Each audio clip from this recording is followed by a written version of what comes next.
अवधूत चिंतन श्री गुरुदेव दत्त श्री स्वामी समर्थ महाराज की जय.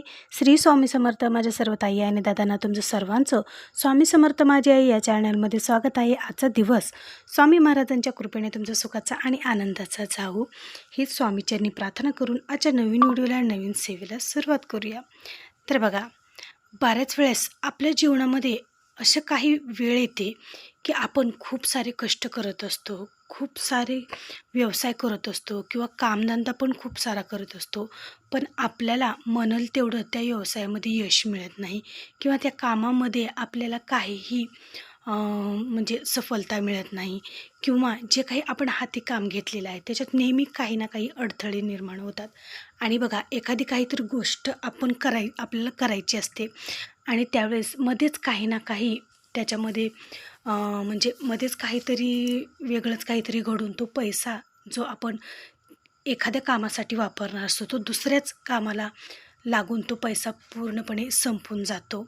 आणि अशा प्रकारे आपल्याला एक करायला गेलं की एक आपल्यासोबत घडतं आणि घरामध्ये नेहमी दारिद्र्यता असणे किंवा घरामध्ये नेहमी कटकटी, भांडणं, वादविवाद असे प्रकार घडणे हा बऱ्याच जणांच्या सोबत हा प्रकार घडत असतो. तर आज आपल्या जे काही जीवनातील दरिद्रता आहे तर ती दूर व्हावी, जे काही आपल्या जीवनातील जो त्रास आहे तर तो दूर व्हावा आणि सतत घरातील वादविवाद असो किंवा घरातील गरिबी असो ती काहीही केल्याने हटत नाही. भले तुम्ही रात्रंदिवस कष्ट करत आहात, रात्रंदिवस काम करत आहात, तुमच्याकडे पैसा पण भरपूर येत आहे, पण तो पैसा आलेला नेमका पैसा येण्याआधीच त्याला 10 रस्ते उघडे असतात. पैसा येण्याआधीच तो जिकडे तिकडे जातो आणि याच्याने तुमच्या हातावर काहीही पैसा टिकत नाही, तुमच्या घरामध्ये कसलाच पैसा टिकत नाही. त्याच्यामुळे तुमची गरिबीही नष्ट होत नाही. वरचेवर पैसा तुमच्याकडे भरपूर येतो पण तुमची गरिबीही तितकीच जास्त होते. मग असे बऱ्याच जणांच्या बाबतीत घडत असतं. तर आपल्या जी काही आयुष्यातील गरिबी आहे, जे काही आपलं हे गरिबी जीवन आहे तर हे गरिबी जीवन नष्ट व्हावं, आपल्या घराची खूप बरकत व्हावी, घरामध्ये सुख समृद्धी शांती यावी, यासाठी आज आपण एक छान स्तोत्र पाहणार आहोत. तर ते स्तोत्र कोणतं आहे हे जर जाणून घ्यायचं असेल तर व्हिडिओ शेवटपर्यंत स्किप न करता बघा. आणि जर तुम्ही चॅनलला जर नवीन असाल तर आपल्या चॅनलला सबस्क्राईब करायला अजिबात विसरू नका. तर बघा, आता आपल्या चॅनलवरती नवनवीन सेवा, नवनवीन व्हिडिओ मी तुमच्याशी दररोज नियमाने शेअर करतच असते. आणि बघा, खूप ताईंनी या सेवा पण केलेल्या आहेत आणि या सेवेचं त्यांना खूप छान असं फळ पण मिळालेलं आहे. कारण तुम्ही कोणतीही सेवा करू, तुम्ही जी सेवा मनोभावातून केलेली आहे ना तर त्या सेवेचं तुम्हाला फळ हे नक्की मिळतं, म्हणजे मिळतंच. फक्त तुमचा विश्वास हा अतूट पाहिजे. जर तुम्ही विश्वास ठेवून, संपूर्ण विश्वास स्वामी माऊलींवर टाकून विश्वास ठेवून जर एखादी सेवा केली ना तर ती सेवा तुमची नक्कीच ती सेवा तुमची फळाला येते आणि त्या सेवेचं फळ ही नक्कीच स्वामी महाराज तुम्हाला देतातच. आता आपल्या घरातील जी काही गरिबी आहे तर ती गरिबी नष्ट व्हावी असं कोणाला वाटत नाही बरं. प्रत्येकाला वाटतं की आपल्या घरातील गरिबी नष्ट व्हावी, आपल्या घरामध्ये सुख शांती समृद्धी पैसा सर्व काही असावं, कधीच मला कशाची कमी पडू नये असं प्रत्येकाला वाटत असतं आणि वाटायलाच हवं. मग त्यासाठी आपण दिवसरात्र कष्टही तितकंच करायला पाहिजे बरं का. असं नाही की या स्तोत्राचं पठण केलं, वाचन केलं म्हणजे तुम्हाला पैसा मिळेल का, तर असं नाही. एका जागेवर बसून पैसा हा येत नसतो, त्याच्यासाठी हातपाय हलवावे लागतात, त्याच्यासाठी कष्ट करावं लागतं. आणि जर तुमचं कष्ट जर प्रामाणिक असेल तर यश हे तुम्हाला नक्कीच मिळणार. पण बऱ्याच जणांच्या बाबतीत काय असतं, कष्ट खूप प्रामाणिक करतात, ते दिवसरात्र कष्ट करतात, त्या कष्टामध्ये कशाचीही कमी नसते, पण आपले जे काही नशिबाचे भोग जे असतात तर ते आपल्याला भोगावेच लागतात. पण जे आपण कष्ट करतो त्याचं सार्थक न होणं, त्या कष्टाचं आपल्याला फळ न मिळणं, अशा बऱ्याच जणांच्या बाबतीत ह्या घटना घडलेल्या आहेत आणि घडतात पण. मग त्यावर छान असा हा उपाय आहे.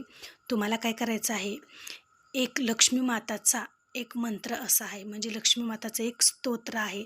तर त्या स्तोत्राचं पठण दररोज तुम्हाला तुमच्या घरी सकाळी संध्याकाळी करायलाच पाहिजे.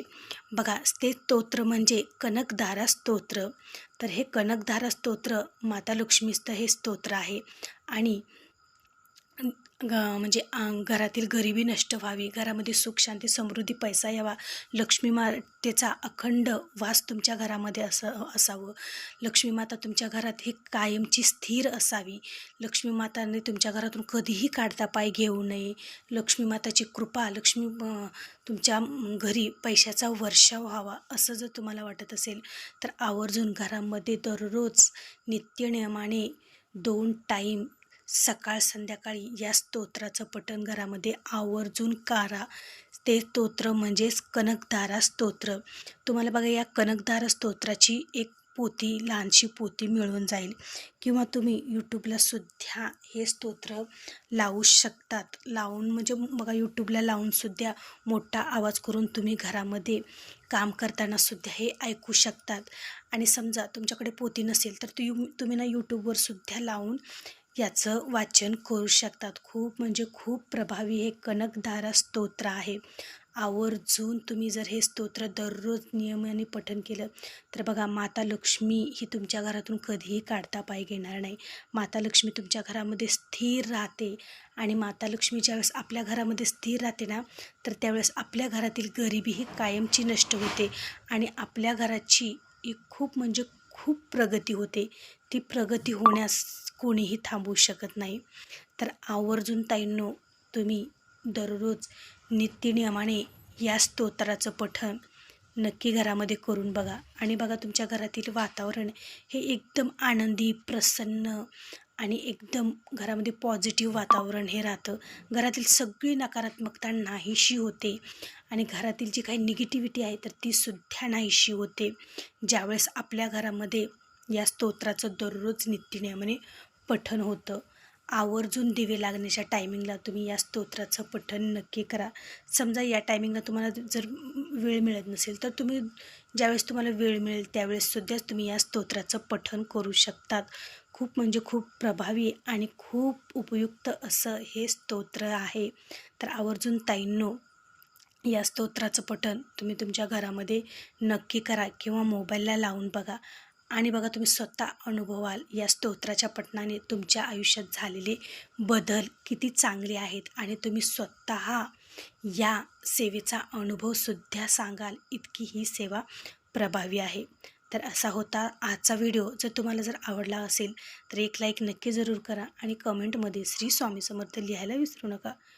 भेटू पुन्हा एका नवीन व्हिडिओसोबत, नवीन सेवेसोबत. तोपर्यंत माझ्या सर्व ताई आणि दादांना श्री स्वामी समर्थ.